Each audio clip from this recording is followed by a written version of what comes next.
Romance! Welcome back to my channel. My name's Jamie. I'm your online wedding planner if you're new here. In today's video, we're going to be talking about registry items you will actually use. Because some of those lists are like crazy long and you're like, do I actually need all these things? And I don't know. Maybe, maybe not. But in today's video, I decided to poll our staff, the longest of which have been married for 15 years, to ask them what it is that they continue to use to this day from their registry. And let me tell you, personality-wise, cooking-wise, activity in the kitchen, all of us on staff are completely across the board. There are those who cook a lot. There's those who don't cook at all. There are those who only cook out of necessity. We have all these different varying factors because I know a huge amount of an actual wedding registry is focused on kitchen and bedroom and bath. So we decided, all right, because we're all super different personalities, let's talk about what we actually still are using to this day. And what I found absolutely fascinating is that there was a very clear top 10 with a bonus one at the end, just because I like to give you bonus ones that we are all actively using years and years later. So without further ado, let's just jump right on into it. Now, whether you're starting from scratch, brand new, just leaving your parents' house, or maybe you lived on your own or with your partner for a really long time, these are items that if you register for quality versions of this, they are going to last you for literally decades to come. So in my opinion, they're worth adding onto your registry. If you are interested in purchasing some of these items, I'm gonna go ahead and have Amazon affiliate links down below because, you know, why not toss an affiliate link on it? I'll make like 3 pennies off of it, okay? Big deal.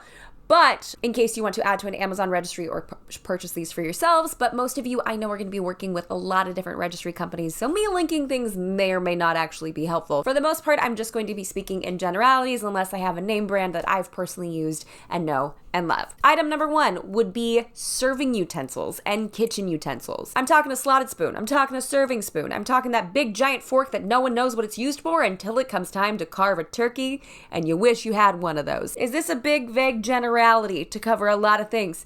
Yeah, but if you need to serve it, you need something to scoop it with. That may or may not include a ladle or one of those like sporky slotted pasta scooper things. I will have a much more official list down below, but every single person on our staff had this on their list. All of those typical serving utensils. I don't know why I'm doing this. It's to help you remember what these are used for.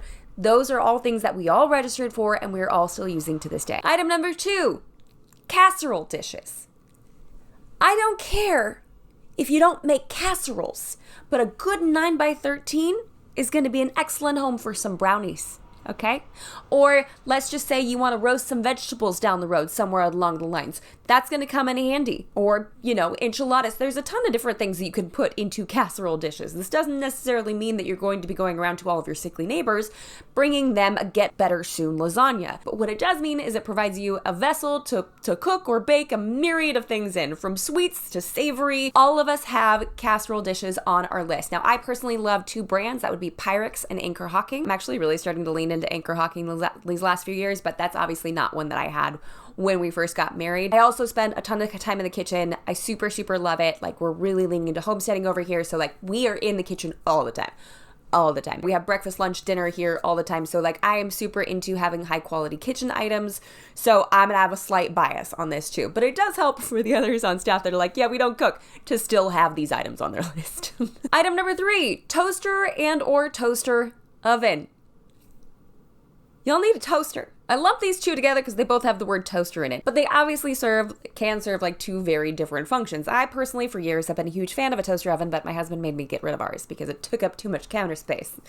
Whatever, and we didn't use it that often. But an actual certifiable toaster is something we use on multiple occasions throughout the week. Whether it's waffles for the kiddos or toasting some sourdough bread to have with dinner, this is a huge staple. This is not something that you really want to go cheap on, especially because it's an electronic device and plugs in and heats up, you know, like catching fire, usually frowned upon. Item number 4, cast iron and or Dutch oven. These can be the same thing. You can get a cast iron Dutch oven, or you can get a separate Dutch oven, or you can get just cast iron, but I'm lumping them together because it makes for a nice even 10. You guys, when I first got our cast iron, I was like, look at me. I'm Laura Ingalls Wilder cooking on an open fire in the prairie. I had no idea what a versatile tool it would end up being for myself and our family. The amount of things that you can make in there is astronomical, especially when you get the seasoning right. In addition to that, a Dutch oven provides so many things that you can cook if you want to do a roast low and slow. If you ever want to jump on the sourdough train, that's literally has taken everyone by storm over the last 2 years. 10 out of 10 recommend that because it makes you feel really cool and slightly like a hipster when you make your own bread. My personal favorite with that is Lodge, but that's also the only one I have experience with. I know that there are a bunch of way older brands, especially if you like feel like you want to antique and look for something. There's a bunch of really high quality cast irons that are out there, which segues kind of perfectly into pots and pans. This is where things kind of get all over the place, depending on what you're looking for and the research that you've done. Someone on our staff has had stainless steel pots and pans for 10 years. 10 years. And I know if you treat them right and you heat them up correctly, they will actually be just as nonstick are. But we don't need to get into the whole aluminum, Teflon debate because that is both above my pay grade and also not something I want to invite into the comments down below. So if y'all have a good suggestion on pots and pans that you like, please feel free to leave those down below. Next up on our most used items list, plates and bowls. Like the normal, everyday plates and bowls. I'm not talking about the bougie, fancy china. I don't know if anyone had those on their registry. I can't speak to what their registries look like. We didn't have it on ours. Basically, I wanted a good solid plate that could transition well from everyday into like the fancier. So we opted for like a pretty simple white plate with like a little bit of texture to it. But not a single person on our staff regrets registering for those. We're all using them. Years and years later, we are all using the same plates and the same salad plates and the same bowls and the same smaller bowls. Whatever they happen to be, we are still using them. So this again supports my theory that it is a worthwhile investment and you should probably register for it. Next item, everyday utensils. Again, I'm not talking about fancy. I'm talking about what you're going to be using every single day. In my opinion, it is absolutely ideal if you can have something that's dishwasher friendly. This also goes for the plates and bowls. If this is something you're using for every single day, even if it's for one meal a day and even if it's just for the two of you, that adds up to a ton of hand washing over time. So you're going to want to make sure that it's something that you can toss into the dishwasher and it's not yet another thing that you have to baby or hand wash. Like certain pots and pans have to be treated that way. Cast iron, there's a huge debate on the interwebs on whether or not you can use soap on cast iron, but I will tell you, you should probably not be popping it in the dishwasher, okay? You're already going to have some high maintenance stuff. Let's make sure your everyday utensils and plates and bowls can go right in the dishwasher. Item number 7 might surprise some of you, but this was on multiple lists for our staff, and that is platters and servingware. Like a really pretty serving dish. Now, I'm not saying you have to have a ton of them. In fact, just recently on my personal channel, I went over all of the servingware that I have as an event planner, as a wedding planner who likes to host things at my home. Like, I went through absolutely everything, my entire servingware collection. I'm gonna go ahead and link it right here if you want to take a look at it. But it wasn't until recently that I started adding to my carefully curated selection that I had built over several years, right, with some more items. So we're talking about, maybe if you ever have a large roasted bird or want to serve vegetables on a large, prettier platter than your Pyrex dish, or a slightly nicer salad bowl. Maybe you're going to a potluck and you don't feel like bringing everything in your Pyrex that you can't seem to get clean after 4 years of attempted scrubbing with steel wool. Some stuff just gets stuck on there. There's a reason that I'm not showing you all the items in my collection right now from my kitchen. There's a reason I'm not holding them in front of you, and that's because I'm ashamed to let you see how time has been a cruel, cruel mistress to some of them. But you know what? They're still doing their jobs. Item number 8, and this is something that I rolled my eyes at when my husband pushed for this. I was like, we don't need it. And now, I can't believe I'm admitting this publicly, but I stand corrected. Do you hear me, dear? I was wrong. You were right. Good knives. Really good knives. This is something that in the beginning I was like, yeah, I mean, that sounds fancy, but it's like a lot of money and like a knife is a knife, right? No.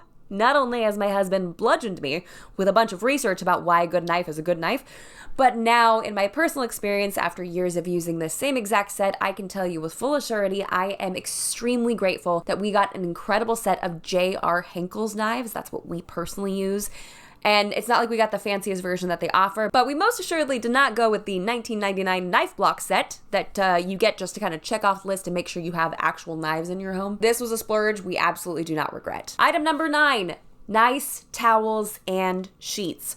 One person on staff put it perfectly. She was like, I literally would have never purchased things this nice for ourselves. By show of hands, how many of you are still rocking some of the Room Essentials Target towels from your college dorm?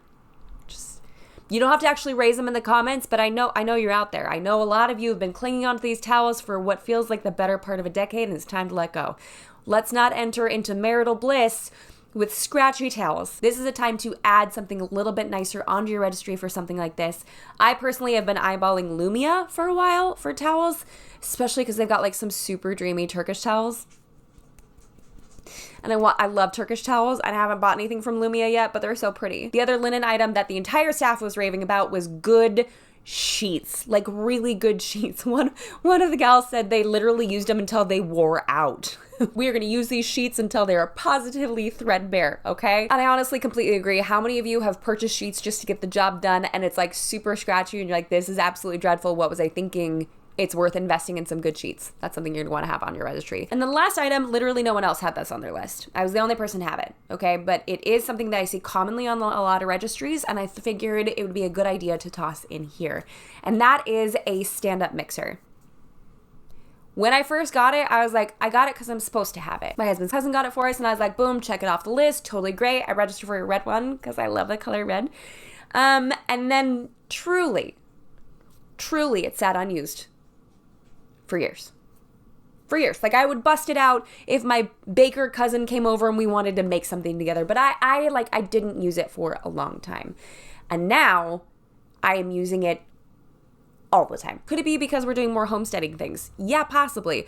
But now that I know about all the attachments, we can grind our own meat, we can cut up our own cheese, I can literally slice zucchini with it, you can make pasta with it. I've now made butter and bread and cookies, and I can tell you that it is a heck of a lot better to have a stand-up mixer than it is to be holding one of those egg beater machines and just waiting and just hoping your arm doesn't cramp. So perhaps you take the last one as a little bit more of an alternate. That's up to you. I will say confidently everything on this list we had on our registry, and we were super, super grateful that people purchased for us. It can be really an emotional process for you to put together a registry. Some people it's just like really difficult for. But if you look at it as an opportunity for people to bless you in your new union moving forward, if they choose to, right? If they want to gift you with something, let's make sure they're not wasting their money on something that's not going to last you. That doesn't necessarily mean that it has to be expensive, okay? That's not the intent of what I'm saying.